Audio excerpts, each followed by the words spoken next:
Hey there. Thanks for joining for the live cast of an interview that I have been looking forward to. Naomi, you're here with us, right?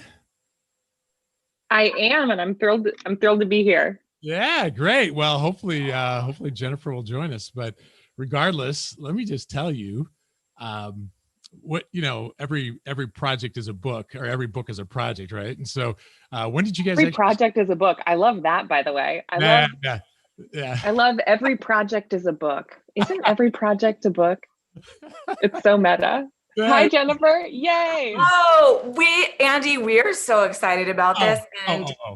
Are we already live? Because we've never done this.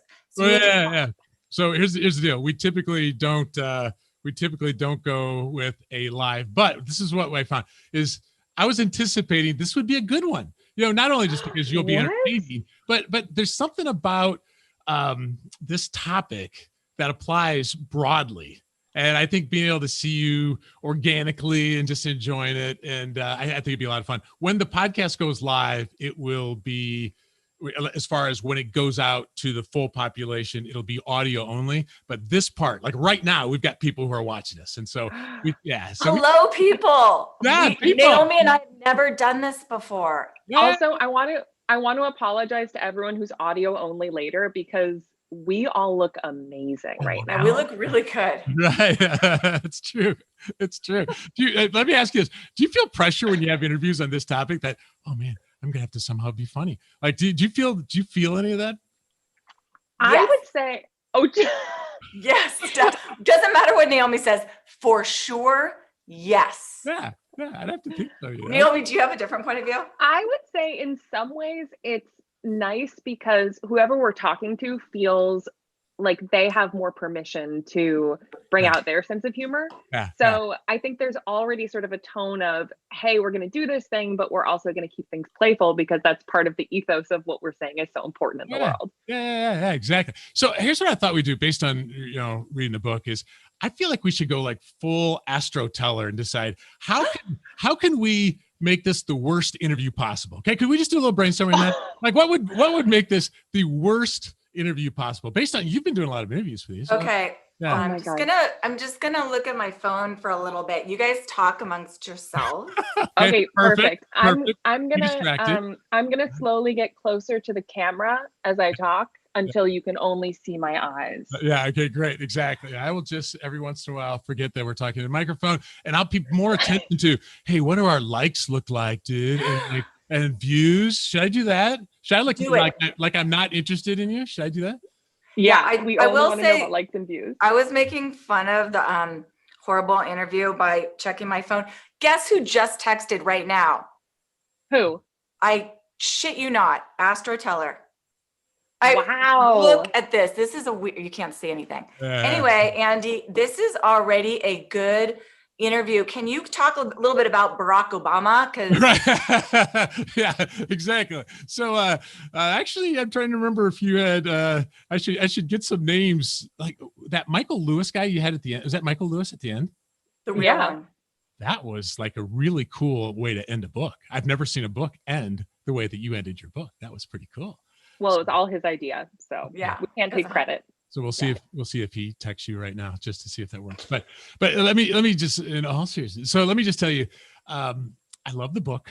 It is entertaining to read. Your little graphics along the way, like are really cool and make it so memorable. There's so much we're gonna learn together here, and I thank you for being willing to do both of you. So before we actually get into the formal part of the interview, the audience tends to be primarily project managers. So, notably really funny people.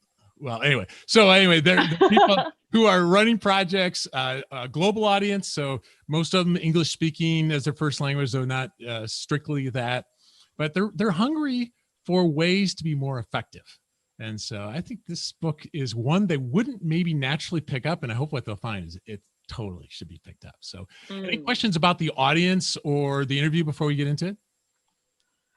No, but they look beautiful. Yeah. We're kind of sensing they're all really great looking people, super smart. Oh yeah. Yeah.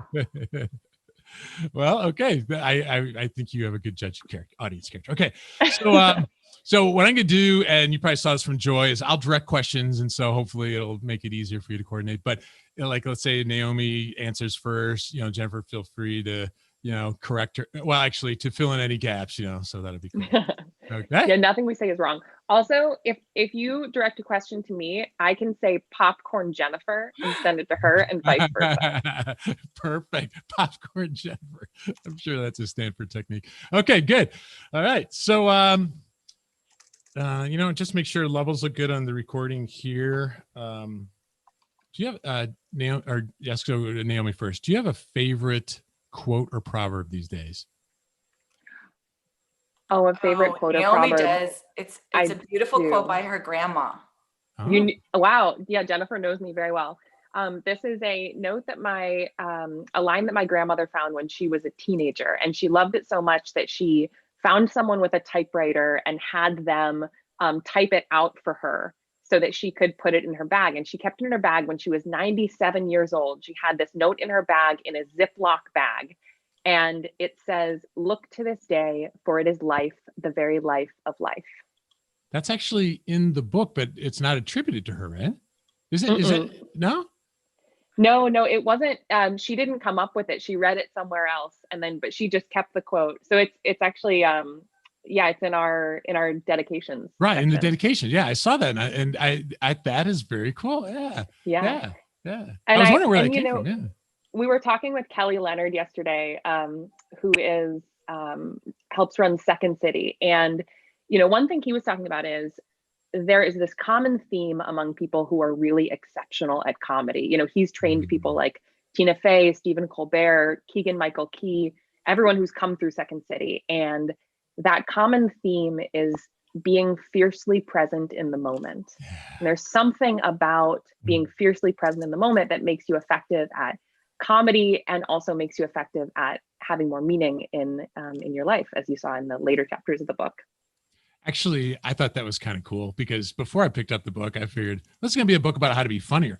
It ends up being a book about how to have more meaningful connection. It's really what it comes down to. But it's so, by the way, did I get that right? Because that's ultimately, in fact, I've got a question for you. So let's just get into the interview, shall we? Let's do that. I think the interviews or the levels look good. Okay. And by the way, for those that are watching on the live stream, there's a pinned comment there of way to dial in. And if you want to ask a question, because they know improv, right? So they're willing to do with this. So if you've got a question that you want to pass by them, don't hesitate to call in using that number. Okay. We're talking with Jennifer and Naomi today about their new book, Humor Seriously. So thank you both for joining us on the People and Projects podcast. Thank you for having us. Oh man, it's been fun already. Oh yeah. Well, hey, before we get into the content of the book, I'm interested in learning more about each of you. Now, Jennifer, let's start with you. You mentioned in the book that your mom volunteered with hospice for like 40 years, which doesn't exactly sound like fertile ground for forming you to be someone who, writes and teaches about levity, or was it? Like, how might that have put you on this journey? Yeah, well, death doesn't normally strike you as like good material for humor. Yeah. But I think it did. I think, we would sit around. I have two sisters. I'm the oldest of three girls. And, we would talk about what people wish for in their last days of life, which again, doesn't strike a normal person as particularly funny or fun or anything positive, but it was extraordinarily meaningful. But what was so interesting is, and it took me, decades to kind of, start to figure this out, is that each of these regrets that she would talk about that people mentioned, or wishes that people had on their deathbed, like, I wish I lived a bolder life. I'm less fearful. I wish I was more authentic, that I didn't listen so much to others, but more about myself. Or I just wish I savored more like small moments with my grandkids or whatever. And then joy, they would say, I wish I didn't take myself so seriously. I wish I laughed more, which is insane because it's free. Right. And then, love, I wish I had the chance to say, I love you one more time. So, with the exception of joy, it doesn't really, none of these things really strike you as bringing about humor. But if you look at the behavioral science and the neuroscience, basically humor is a secret weapon to mitigate each of these regrets, because it can make you bolder. You can, sort of navigate through negative emotions more fluidly when you have that. Don't take yourself so seriously. Yeah. You can be more authentic, and we can talk about that later. But when you understand your own sense of humor and others, it allows you to lead more authentically and live more authentically. You have to be in the moment. You have to be very present, waiting for callbacks or other opportunities to laugh. And then love, as you noted, Michael Lewis wrote the afterword of our book, and he ends with this beautiful line that we love so much, which is, when humor is present, love is not far behind. And so this book has been very meaningful for both Naomi and I. Oh, I'm sure. Naomi, I didn't get the sense that you grew up as the class clown, though I could be wrong about that. But how would you kind of summarize your journey to someone who now writes about and incorporates this into your coaching practice? So I love that. Andy, I'm going to give you one guess what I was voted in high school. Well, it's not the bring s'mores to every meeting, because that was later on, right? That was that thing. But that was indeed later on. Voted most likely to be a librarian. Oh my gosh, I love that for me. No, I was indeed voted class clown of high school. And not I only got Astro Andy, Teller. I got my senior quote in high school, while everyone else was quoting Gavin DeGraw. My senior quote was, "The most wasted day is that in which we have not laughed." So this was really rooted in my family, and we, these stories go back generations of my grandmother and grandfather putting on skits for the local kids during the Depression in their, in the basement of their very, very small home in Chicago. And so we grew up, and humor was a really important part of the ethos of my family. Yeah. And especially, and this is something Jennifer and I share, during really challenging times. So there were a couple years where my dad was sick, and the amount of joy and laughter in our household during that time was really profound. Yeah. But what happened, Andy, as you allude to, is I went to work and I completely lost my sense of humor. I just, it got to a point where I felt like I was leading a double life, where outside of work, I was having fun. I was doing improv comedy all the time. I was, having a great time. And then at work, I was sort of this perfect, pristine, put together version of myself that had no semblance of personality, which was a challenging tension to navigate.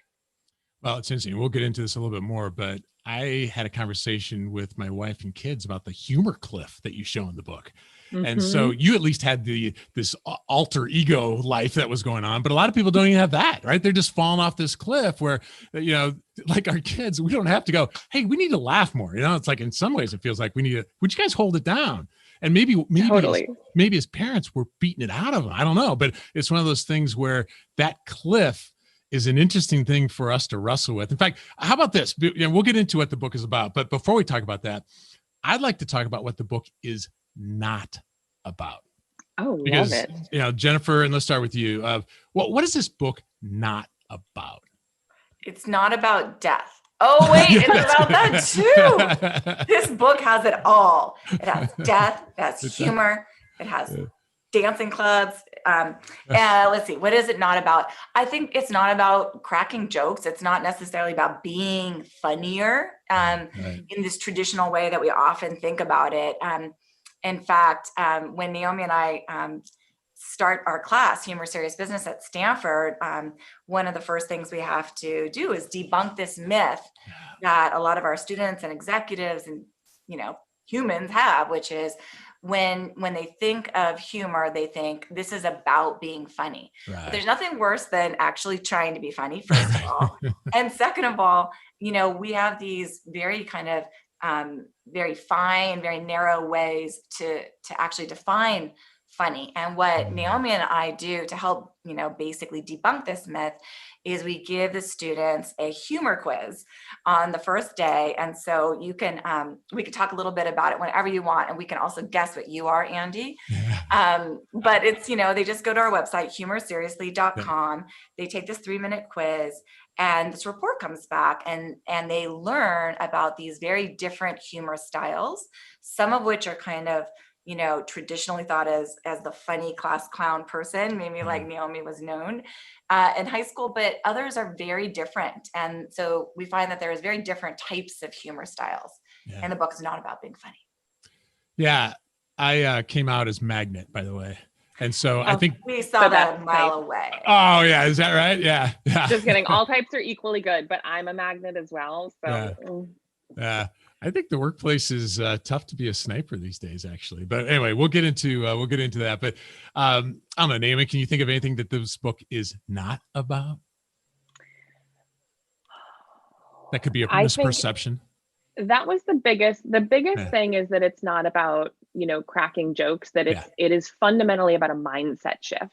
Yeah. And so if you envision what this book will transform you into, right? You flip the last page and you close it. There's this perception, okay, I'm going to flip the last page, I'm going to close it, and then I'm going to be able to give the most awesome wedding toast ever. And by the way, hopefully reading chapter 3, you will be able to give the most awesome wedding toast ever. But more importantly, you will be navigating your life on the precipice of a smile, where you are genuinely looking for and finding more reasons to be delighted and report more joy in your life. Yeah, right. I'm so on board with that. In fact, I appreciate that little triangle diagram of the levity, humor, comedy. That for me just cleared so many things up, because in many respects, this is a book about levity, isn't it? In some ways, it's about how can we look for those moments. And sure, if you want to try humor, and if you really want to go sport, you can go comedy. But it's really more, let's get the base of that triangle first. Right? I mean, Absolutely. Isn't that kind of, Yeah, and the idea is, if we don't have a mindset of levity, then it's always going to feel like effort to try and have humor in your life, right? To have these moments where you're laughing and where you're sharing something like that with someone. And if you change your mindset in this way, then what we find is that people create cultures where joy comes more easily, right? And when you think about that, if you think about what are moments in your career where you've been part of a team where joy just comes easily. Like you walk into a room and you just know that there's going to be a moment of laughter. And that is fundamentally what we're trying to create. And that's the foundation of levity, where everything else can build from there. Yeah, that's good. Naomi, I'm interested in you taking this. I'm going to guess that many of the people listening to us don't think of themselves as funny per se. Okay. Like somebody in the chat box says, standing there, and actually Tanya in this chat box, she goes, project managers have a normally quick sense of humor. And I guess I would say that's true, Tanya. And I think so. We have more of a sense of humor, which might be different than feeling like we're funny, right? So vocabulary matters, and maybe people think of that as different ways. But I think there's this perception, and you have it ahead of some of your myths, that you're either born with it or not, right? Thank your parents, blame your parents. But it's, what would you say to somebody who feels like, I kind of get that this is important, but Naomi, I don't know, they don't feel like they're funny. Like, this is a really important one, and probably the most common one, right? Like, I'm just not funny. And there are two things that are backwards about this belief. First, we've talked about, which is the idea that it's about being funny, but rather than cracking jokes, it's actually about cultivating joy, and we can all do that. But the second thing is this belief that, as you said, you're either born with it or you're not. Right. And therefore you're funny or you're not. What we know is that everyone has a sense of humor. Everyone, which is part of how you see life, whether it's expressed or not. And what we also know is that your sense of humor is like a muscle. So even if it feels weak right now, even if it feels like it's atrophied and you don't know how to get in touch with it, we also know that the more you flex it, the easier and the more natural it becomes to make yourself and others laugh. And then the third thing I'll say about that is, from being in the world of comedy, and even through this, we interviewed hundreds of comedians. We know that comedy that is an art, but there is also structure to it. It's a discipline. And just like in, we talked earlier about the pyramid, right? Just like in sports, there are specific techniques you can use to accomplish your goals, whether it's to kick the ball farther or be more accurate with your swing. Similarly, there are specific techniques you can use in when you're thinking about crafting your humor to make it easier for that thing to appear funny to other people. Yeah, to craft it, and I think even to see it too.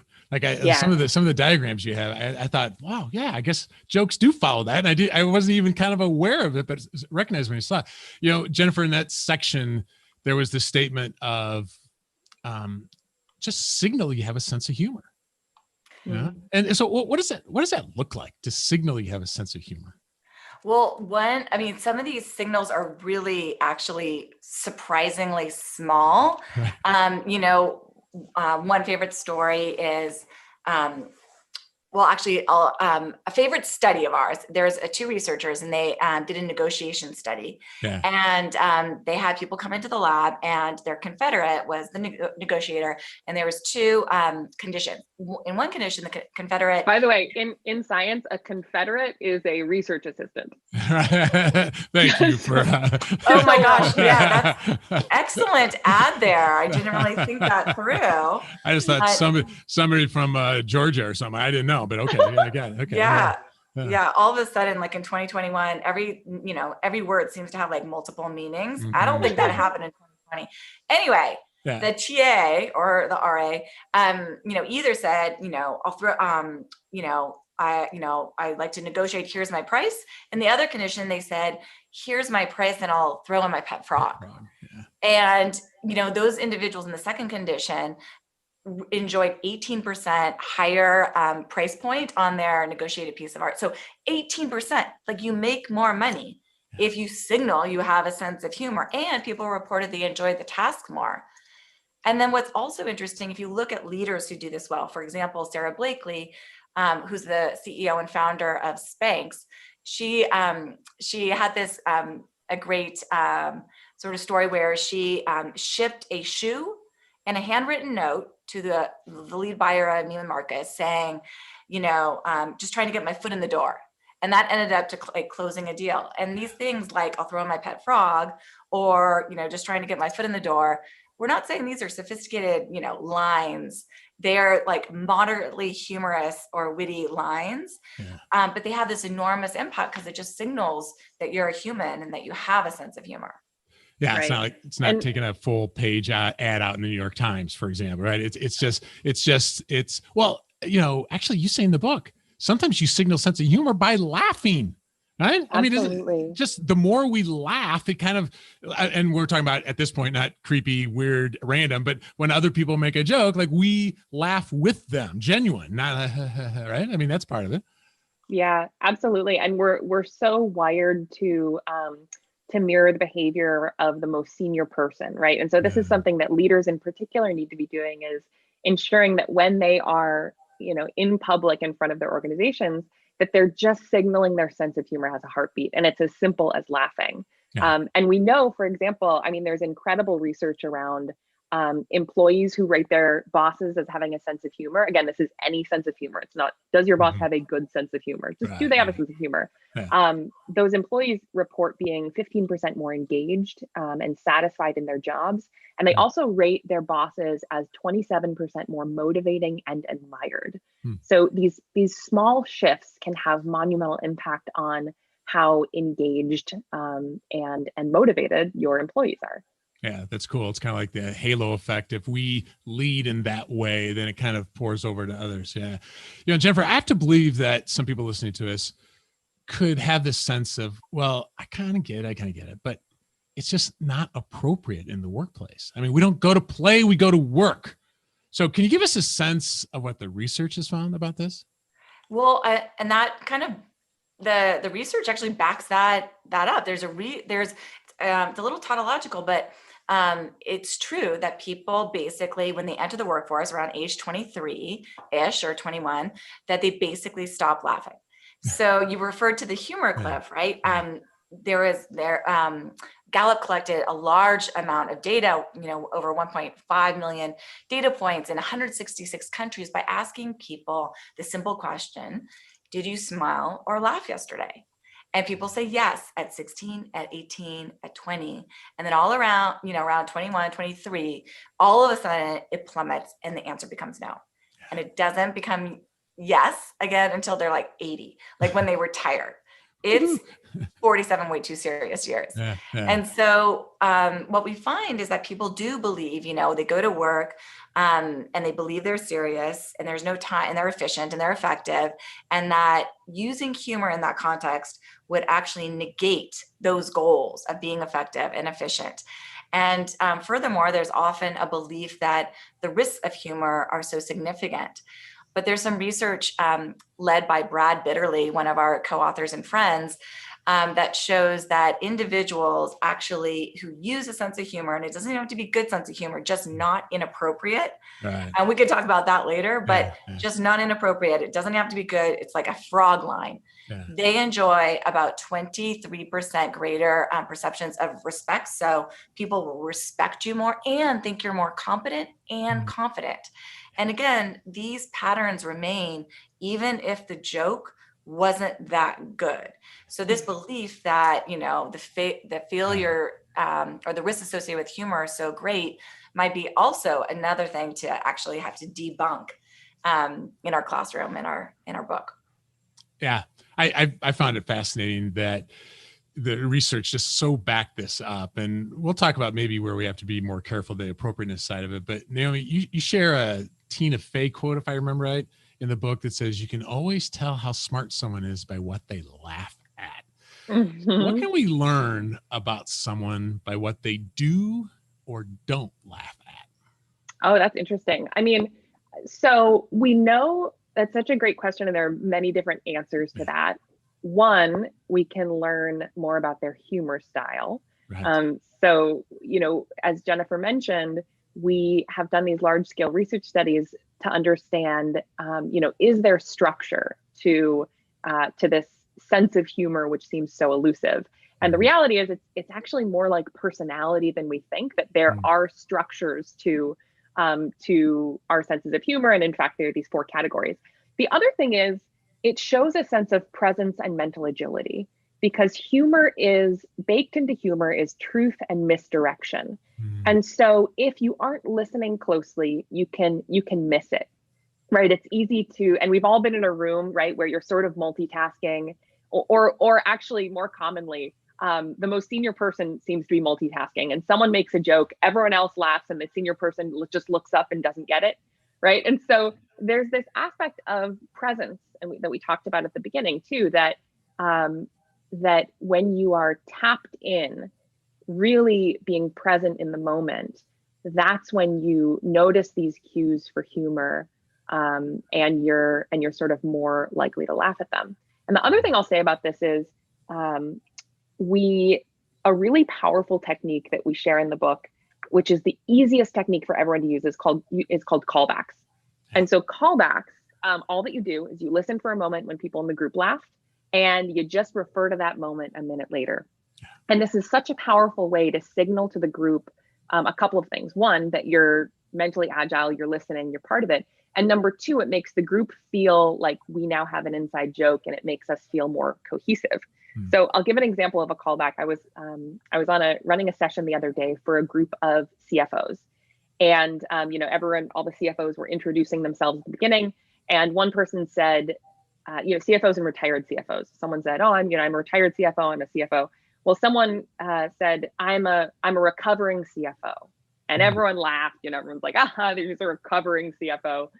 So a couple people later, someone said, "I'm also a recovering CFO," and everyone laughed again. Now the third one's the real whammy. A couple minutes later, someone says, "I am an aspiring recovering CFO," and of course that got the biggest laugh of all. Yeah. And so while these seem like really little moments, they're actually incredibly important to signal, I'm listening, I'm with you, I'm agile, and we are a team. Yeah, that's good. I'm thinking is we've got an upcoming episode with the authors of the book Good Guys about how men can be better allies for women. And I think sometimes being aware that person didn't laugh, it could be that this was not funny. Like we can learn sometimes about appropriateness and other things based on, or like you had some really actually in some ways disgusting jokes of like that some guys laughed at that, I'm thinking of the elevator joke, and it's like the by looking at, they laughed at that. Like you can kind of learn, you can kind of, I think of this as a parent. Like I got what I laugh at is signaling to my kids, right? And so I don't know, Jennifer, you have any thoughts on that? Yeah, well, I was someone who was voted least humorous person in my family, and after the dog, right? After the dog, it was horrifying, Andy. Like, you know, you would think that the kids would make me want to feel better, and you know, there's no, you know, the dog's not going to feel great that, you know, he's beating me out, but in fact, they did not. They said legit. You are the least funny person. So that's why Naomi and I wrote this book, because if you write a book on it, that should change their opinion. I like to leave the book everywhere around the house. And there's a couple things that, like tips that, you know, I've started to learn and actually cultivate in our family, in terms of, you know, actually bringing out humor, not just in our family, but also, you know, improving my image as the least funny person. So number one is I literally make all of our kids take our humor quiz. And so as one example, Devin, he's our 18-year-old son, and he has a twin brother, Cooper. And so they have very different senses of humor because they are different people, because Andy, twins are different people. I heard that. And I always thought that Cooper's sense of humor was, you know, kind of like a little bit too, what do we call it, mean. And that Devin's sense of humor was very dark. Like he would pull out jokes around serial killers. Like it's unclear how that could be funny, but anyway, just did not get it, right? And once I started understanding these humor styles that, you know, research revealed, I started not only being way more generous with my own laughter, because I could start to get their styles, like why they were coming from that perspective, and it was funny.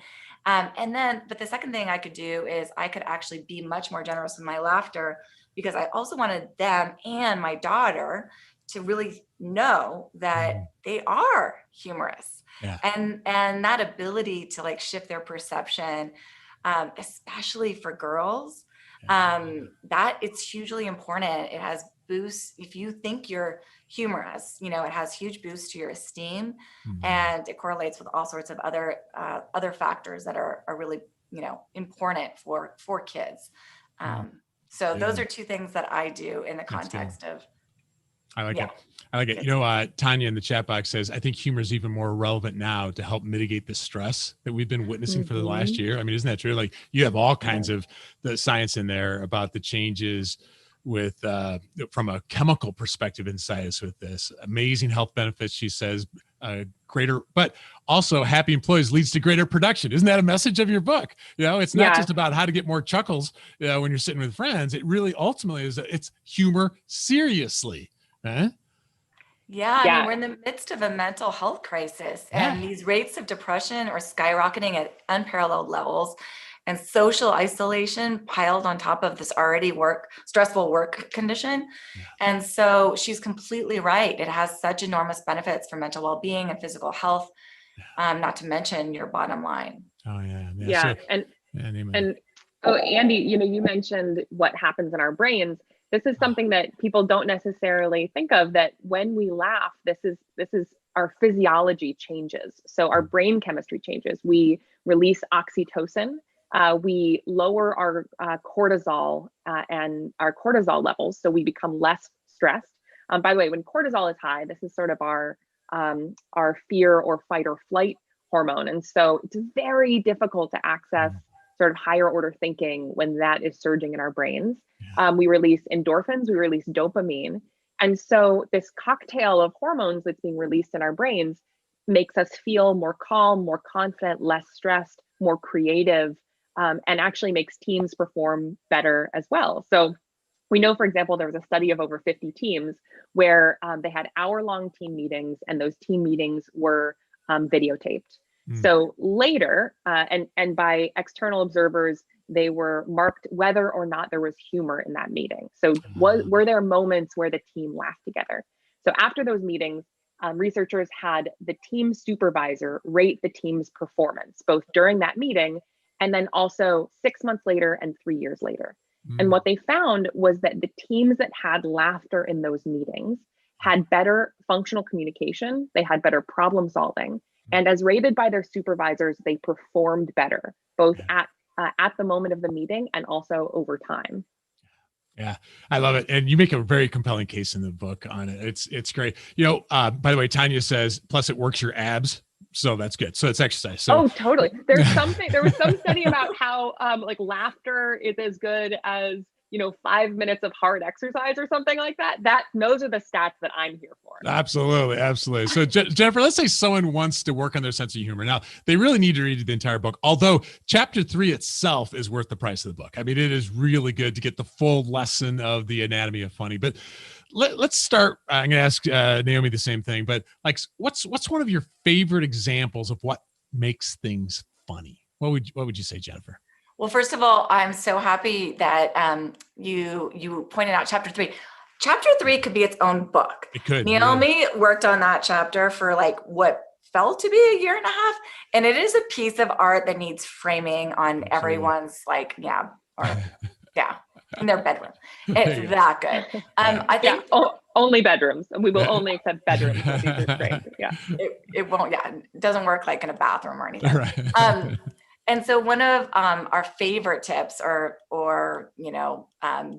basics is just simply minding your life. Yeah. This idea of like basically looking around your life and just noting what's true and maybe what's kind of weird. Yeah. And so, for example, there's this, Naomi mentioned this idea that a lot of people think about being funny or getting funnier is about jokes. It's not. It's about like minding your life. So we often ask our students to write down 3 funny things at the end of each day. And it doesn't have to be laugh out loud, ha ha, just be aha, like weird, interesting kind of things to note. Yeah. And in fact, by the way, in one research study, after subjects did this, after 7 days, they reported feeling happier, and that impact lasted up till 6 months.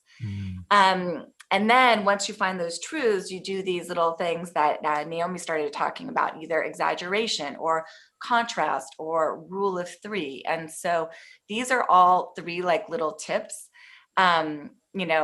I do one with my family, or at least I encourage the kids to like start practicing these little secrets from comedians. So for example, we have a dog named Mackie, and actually Naomi is the godmother of Mackie. True. So she found him. He was on a boat from China. Really? When she got alerted. So yes, wow. It's very familial here. Yeah. But anyway, for contrast, you might know my dog, Mackie seems really excited that I'm home all day, which he is. He is so excited. Like he's going to be devastated when the global pandemic is over. But then a contrast might be my dog seems really excited that I'm home all day, but my cat acts like it's the apocalypse. Right. So it's like tension and that contrast that you're creating. And it's been really fun to practice that at home, especially with, our kids and Mackie, who's again, as we know, very funny. Funnier anyway. So yeah. So Naomi, what do you think? Like, what's one of your favorites, or whether it's your personal or you've seen it land with people? Yeah, I think the one that people will callbacks is one that's super accessible. It is. Another one that I find people who aren't sort of natural to this content tend to apply really easily is called the rule of 3, which is where you simply take a list of things. It can be 2 things, by the way, it can be 4 things, 5 things, and the last one is a little bit lighthearted. And so, but all of this, by the way, stems from what Jennifer mentioned, which is finding truth in our life, right? This is not about the perfect one-liner. It's just about what are these things that are true and odd and a little weird about our life. So, so as an example, I might say, things are really stressful right now. We've got, amidst a global pandemic, amidst social and political turmoil, amidst climate change, and for me personally, trying to have important meetings without my dog humping his bed in the background, which by the way is true. At least once a week, I am on a meeting and my dog starts humping his bed in the background, and it's truly horrifying. But you're listing things that are like really heavy and hard, and also this thing that's also really annoying that my dog is humping in the back of the Zoom. So but yeah, you never rule would of have three expected really it. Yeah, easy. actually, your CFO example was a rule of three. The aspiring recovering, right? That was the third one. Yeah, exactly. There you go. Perfect. I had to have to say, and is it peak end? Like I didn't even know this, but near the end of my bio, right, like if I'm being introduced to speak, and it was not strategic, but it works. It says, and he was promoted into management for all the wrong reasons. And it's right before I'm introduced, and people often it gets a laugh, but it almost like primes them right before we go. So something right before the end, right? That's part of isn't it called the peak end rule or something like that? Did I learn this? Yeah, absolutely. It's work by Danny Kahneman and his colleagues that show that people are disproportionately impacted by, a peak experience, a high in the talk in your case, or a low, as well as the end. And so, as you think of something like, for example, rule of three, where you're going apple, banana, dog, and so that you get the benefit because it's also coming at the end. So it has an increased level of memorability and impact. Yeah, I like it. So I think one of the biggest hindrances, quite frankly, to more humor in the workplace is downright fear. I mean, I think people are, allow me to say it, I think people are just easily offended these days. It's and it's so hard to predict when that's going to happen. And I think there's this fear that this careless comment could leave me without a job, So I'll ask you both, but I'd like to start with Naomi on this. What advice do you have for someone that they want to inject more levity, and like they want to make that just not something that they have to force, but they just want to do it, but they're really worried about offending someone? Yeah. So I would say if you don't have a pre-existing relationship of humor and levity with the person that you're trying to sort of break that barrier with, start with small bids. So Jennifer, oh my gosh, who's the bids guy? I'm totally blanking. Oh, the signature bits? No, not Little Bets. No, bids. He's oh well, I'm blanking on the researcher who does this, but it's this idea that bids are the smallest emotional like offer that we make to someone. And so, for example, Andy, if I send you an email and I include a link to Tina Fey saying something funny on 30 Rock, then that's a really, and by the way, work appropriate, then that's a bid that is signaling to you, hey, maybe we could turn things a little bit humorous here. Or if I sign off my email, instead of best, I sign it off, yours with love, levity, and Lysol. It's a little bit of lightheartedness that says, hey, maybe we could change our relationship a little bit. And so we tell people to lean towards levity rather than humor or comedy, especially if you're sort of introducing humor for the first time to a relationship. Yeah, that's good. So start small. I like that. John Gottman. Thank you. I can't believe I just forgot John Gottman's name. I mean, please. He's such a rookie. Right? So, Jennifer, I'll give you a variation of that. And Stanmer had a question in the chat box that's along the lines. He said, can you name one event where you thought that humor was the solution, but it wasn't? The question I was going to ask you, what's an example of something funny that you decided not to say and why? So you can go with either one of those, but like, can you think of something you're like a reason why you held back? Yeah. Well, first of all of the time, there's a constant running dialogue of what would be funny here. I mean, there's an example. Yesterday, Naomi and I have a common acquaintance who we just started working with, and we're generating a lot of ideas around the book, around humor, around social, etc. And I could think of like a line here, a line there that I thought would be pretty funny, just about the coming apocalypse, or like we're 14 days in and what's going to happen on day 15 of 2021. But A, the relationship's pretty new. B, she was in a, reasonably, sensitive place, from a health perspective. And 3, and most importantly, is that the most important goal in that context was to bond and to align. And we needed to be more serious in that moment right now.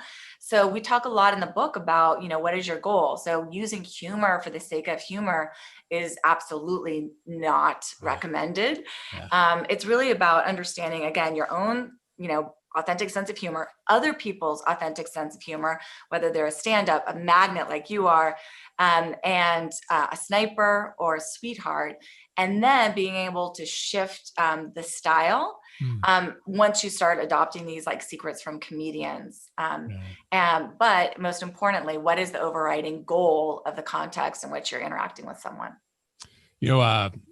Frances Fry, the Harvard professor, told me during an interview, she goes, if you have to look around the room before you say it, don't say it. Yeah. And I thought that was kind of a practical, because I think we know that feeling of like, maybe I shouldn't, or I look safe, but I think it's kind of a practical way. Actually, you know what? What, Naomi, I don't want to cut you off. What was that? Oh, I was just going to say that's, I've had so many experiences personally where I write a funny line in an email and I'm like, oh, this is a funny line, but I have this little tickle that's like, well, wait a minute, how's it going to land with them? And I think often, comedians will say humor is a conversation between the comic and the audience. And so it doesn't exist in a vacuum. Even if I think it's funny, I have to think about, how is this going to land on the other person? What are other interpretations that person has? And so I always, if I feel that tickle, I don't even need to analyze it. I know that there's some reason that it doesn't feel quite right, and I'll take it out. Yeah, that's good. We actually have somebody who is called in. Whoa. And yeah. So let me see if I can get them to unmute.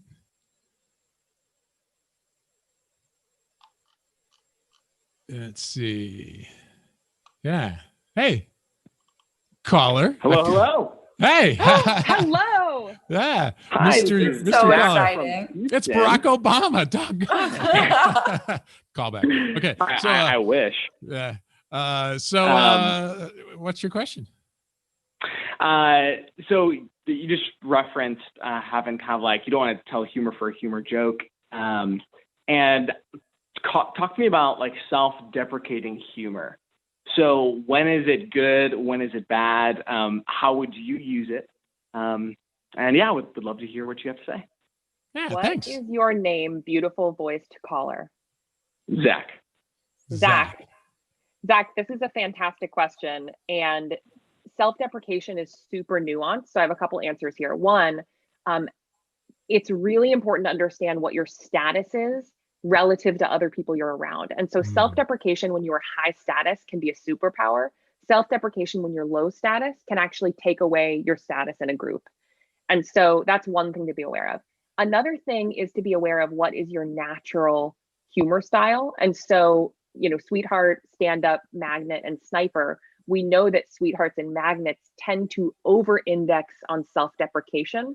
And so if it's used too much, it can again be a bit power detracting. And we also, by the way, know that women tend to over-index in this category. So it's particularly important for women to be aware of. That said, if you're in a high status role, and especially if you're diffusing tension from the moment, self-deprecation is one of the most powerful things you can do. That's good, because it's not just self-deprecation, good or bad. It's once again the context. And so if just to make sure I got that right, because it was in the book, but it's the higher you get, sometimes that can be better, but the organizationally, it's I think I oversimplified that, right? No, that's exactly right. So there's this concept in comedy, never punch down. And what it means is never make fun of someone who is lower in status than you. So someone told me this example once and I loved it. It was, imagine that you're at the corporate holiday party. And I want you to imagine that holiday party. Now think about the intern, the lowest person, the intern making fun of the CEO. Now think about the CEO making fun of the intern, right? You can kind of tell viscerally what feels less okay. So that's that relationship between humor and status. That's good. Zach, that's a good question. Thanks for calling in. Great question, Zach. Thank you. Jennifer, I'm wondering, can you think of anything else that from a leader perspective that we might want to keep in mind when it comes to humor, of just to keep in mind for good? Or for example, Bobby in the chat box said, I find that at my project stand-ups, start with levity at the beginning or use it at the end. But so anyway, that's something that he found is either set the tone or kind of end it well. But any advice for leaders to do this well?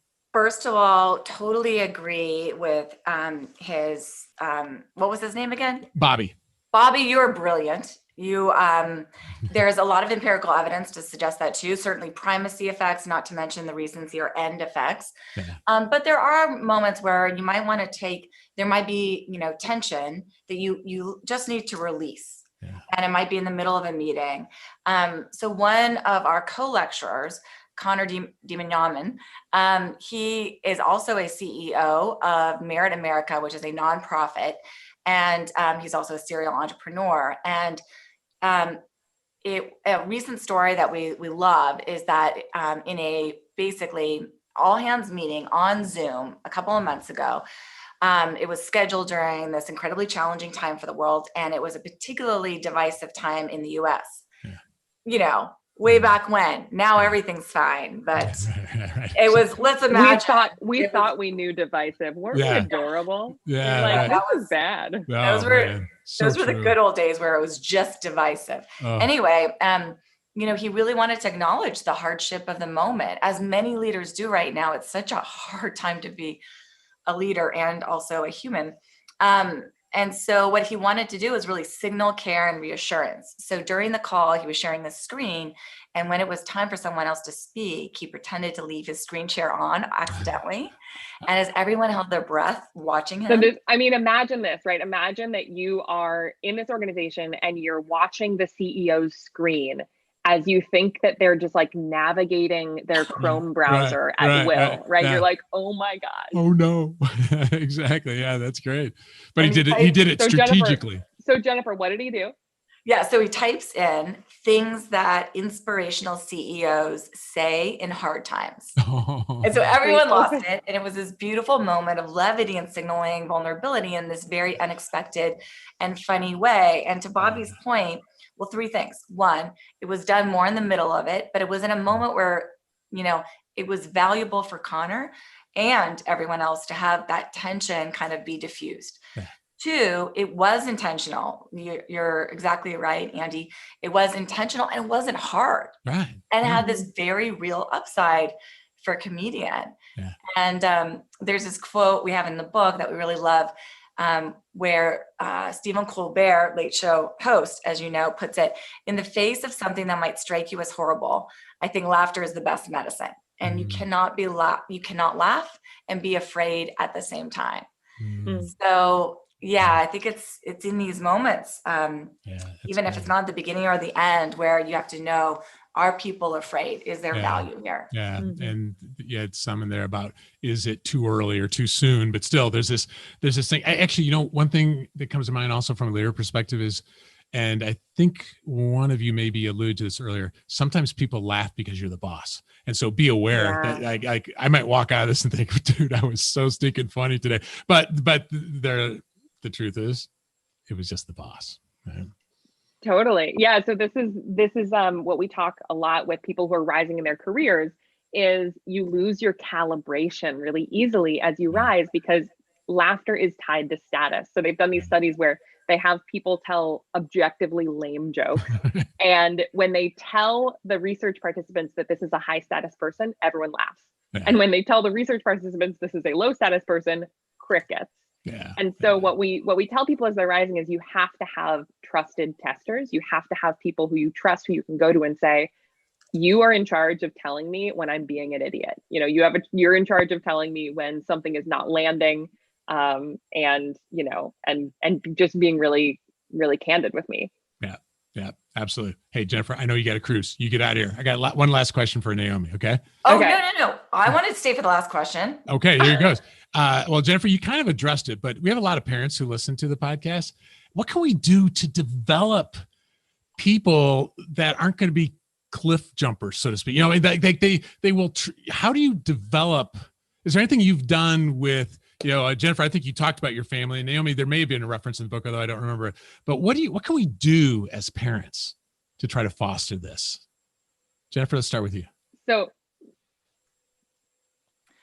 take the humor quiz. Laugh generously, make it part of their identity. And these simple tools of, you know, mind your life, you know, and then exaggerate, contrast, you know, callbacks. These simple tools are very easy to teach kids. And in fact, they teach me much more. So when you make it a value in the family, like our family values humor, that allows it to be not just like teaching them, but learning from them. Yeah, that's good. And please drop off whenever you need to. Naomi, what comes to mind for you? You know, as the proud mother of 0 human children and 1 dog, I did actually work in a kindergarten for a number of years. And what I would say is, remember that kids are the experts in this. That children are wired to find joy and surprise and delight in every corner of their day and in every nook and cranny of their experience. And so it's as much about cultivating their sense of humor as it is about learning from them, recognizing it, leaning in when they do, you know, make an attempt, and really recognizing that actually there's something that kids know that we've lost sight of, that it's really good for us to get back in touch with. That's so good. You know, the movie Inside Out. All right. I thought of this book so many times in that movie when I was reading it, but Goofball Island is something I never want to lose. And I've actually had this conversation with our kids. Let's be silly. Let's, you know, let's, as much as we can keep that part of it, let's never be too cool to do something goofy like that. And I'll tell you, for those listening, if you'd like a practical and entertaining read about creating more human connection in your day-to-day interactions, get a copy of Jennifer and Naomi's new book, Humor Seriously. I put links to the book and the book's website in the show notes for the cast. So Jennifer and Naomi, thank you for this lovely conversation on the People and Projects podcast. Thank you, Andy. Thank you so much for having us, Andy. And by the way, loved your LinkedIn post. Oh yeah, that was so good. Yeah, it started with good material. It was the best. So, Andy, thank you so much for having us. I know I know you got stuff, but thank you for joining and being willing to do a risk with this simulcast. So thank you very much. Of course, it was a lot of fun. All right, bye. Yeah. Okay, for those of you that are on the live stream and you're still with me, thank you for joining. I appreciate the interaction. This is pretty typical of what an interview looks like. You know, there's the conversations up front, and then normally have a little bit more at the end, but a project manager went a little long on this one. You know, I would love to know your thoughts on what they're talking about here, because I believe in everything they're saying, but I'm not completely satisfied with the concern about I'm going to offend somebody. And so I think the thing for you and I to be thinking about is, how can we find, as they said, inject just a little bit, look for more levity, stop worrying about jokes, stop worrying about being funny necessarily, but a little bit more levity. And to the degree we can do that, I think we're going to actually serve our teams well. So thank you for joining. I appreciate it. Send me a message later on. I would love to hear what you think from the episode. It'll go live early February or so. I'm going to try to line up when their book, I believe, goes for sale, although you can buy it early now. I believe it hits the shelves February 2nd. That's it. So thanks for joining. Take care.